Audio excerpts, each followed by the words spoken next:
പറയുന്നത് സമൂഹത്തിന്റെ പില്ലറാണ്. ഈ കുടുംബം ഇല്ലാത്ത കുറച്ച് പേരുണ്ടായിക്കോട്ടെ നമ്മുടെ സമൂഹത്തിൽ, അവരും വേണം, കുടുംബമുള്ളവരും വേണം. കുടുംബമേ ഇല്ല, ഇവർ ചിന്തിക്കുന്ന പോലെ എല്ലാവരും നവോത്ഥാന കമ്മിറ്റിക്കാരായിട്ട് അതിന്റെ ക്ലാസ്സും എടുത്ത് ഭർത്താവ് വേണ്ട, അച്ഛൻ വേണ്ട, ആങ്ങളെ വേണ്ട, മക്കൾ വേണ്ട എന്ന് തീരുമാനിച്ച് നടക്കുകയാണെങ്കിൽ നമ്മുടെ സമൂഹത്തിൽ എന്താണ് പ്രസക്തി? നമ്മുടെ സാമൂഹിക അന്തരീക്ഷം എങ്ങനെയായിരിക്കും? അരാജകത്വം നിറഞ്ഞതായിരിക്കും അല്ലേ? ഫെമിനിസ്റ്റ് എന്ന് പറഞ്ഞ സ്ത്രീകളുടെ വാക്കുകളല്ല കേൾക്കേണ്ടത്. അവരും കേട്ടോട്ടെ. ഞാൻ അപ്പോഴും പറഞ്ഞിട്ടുണ്ട്, അവരുടെ കുടുംബം പോയി നോക്കുക ആദ്യം. ഒരു പറയുന്ന ഒരു ഫെമിനിസ്റ്റിന്റെ ഏറ്റവും കൂടുതൽ നിൽക്കുന്ന ഫെമിനിസ്റ്റിന്റെ വീട്ടിലോട്ടൊന്ന് പോയി നോക്കാമോ? അവിടെ എന്തായിരിക്കും?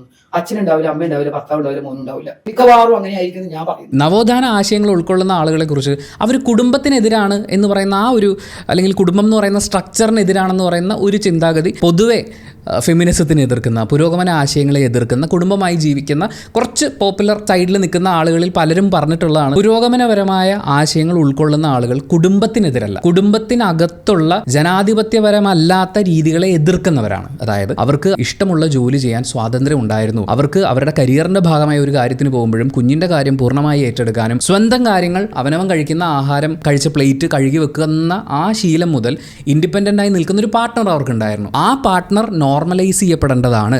അങ്ങനെ ഒരു സ്ത്രീക്ക് ജോലി ചെയ്യാൻ, ഇഷ്ടമുള്ള ജോലി ചെയ്യാനുള്ള, അവരുടെ കരിയറിൽ വളരാനുള്ള ആഗ്രഹം സപ്പോർട്ട് ചെയ്യപ്പെടേണ്ടതാണ്. നിങ്ങൾ സപ്പോർട്ട് ചെയ്ത് കൊടുക്കേണ്ടതല്ല, അവരുണ്ടാക്കിക്കോളും, എതിർക്കാതിരുന്നാൽ മതി. ആ സ്വാതന്ത്ര്യം അനുഭവിക്കാൻ പറ്റാത്ത ആളുകളുണ്ട്. അങ്ങനെ ജീവിതം മുഴുവൻ വെണ്ണീറായി പോയിട്ടുള്ള ആളുകളുണ്ട്. ആ ജീവിതങ്ങൾ കണ്ടു വളർന്ന പുതിയ തലമുറയിലെ കുട്ടികളുണ്ട്. അവർക്ക് ആ ജീവിതം വേണ്ട.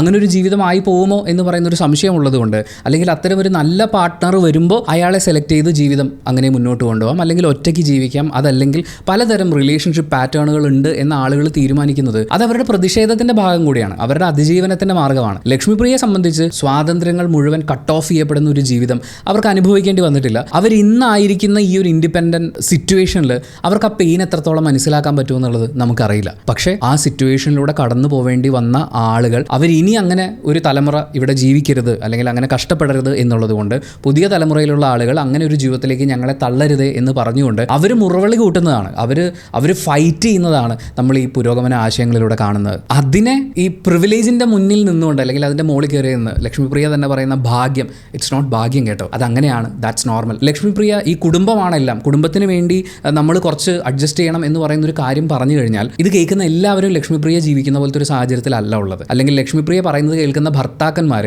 ലക്ഷ്മിപ്രിയയുടെ ഭർത്താവ് അയാളുടെ ഭാര്യയെ ട്രീറ്റ് ചെയ്യുന്ന പോലെ അല്ല സ്വന്തം ഭാര്യമാരെ ട്രീറ്റ് ചെയ്യുന്നുണ്ടാവുക. സോ ഇത് ഇത്രയും കേൾക്കുമ്പോൾ ലക്ഷ്മിപ്രിയ വളരെ പുരോഗമനപരമായ ആശയങ്ങൾ ഉൾക്കൊള്ളുന്ന ഒരു കുടുംബത്തിൽ അവരുടെ ഇഷ്ടങ്ങൾക്കനുസരിച്ച് ജീവിക്കാൻ സ്വാതന്ത്ര്യം കിട്ടിയിട്ടുള്ള, സ്വാതന്ത്ര്യം എല്ലാവർക്കും ഉണ്ട്, പക്ഷേ ആ സ്വാതന്ത്ര്യം വിനിയോഗിക്കാൻ പറ്റിയിട്ടുള്ള ഒരാളാണ്. ആ സ്വാതന്ത്ര്യം എല്ലാവർക്കും അനുഭവിക്കാൻ പറ്റട്ടെ. ആ സ്വാതന്ത്ര്യം അനുഭവിക്കാൻ പറ്റാത്ത ആളുകളോട് അത് അവരുടെ മിസ്റ്റേക്കാണ് എന്നുള്ള രീതിയിലുള്ള അവതരണങ്ങൾ, അത്തരം എഴുത്തുകളാണെങ്കിലും പറച്ചിലുകളാണെങ്കിലും ആരുടെയും ഭാഗത്തുനിന്ന് ഉണ്ടാവാതിരിക്കട്ടെ.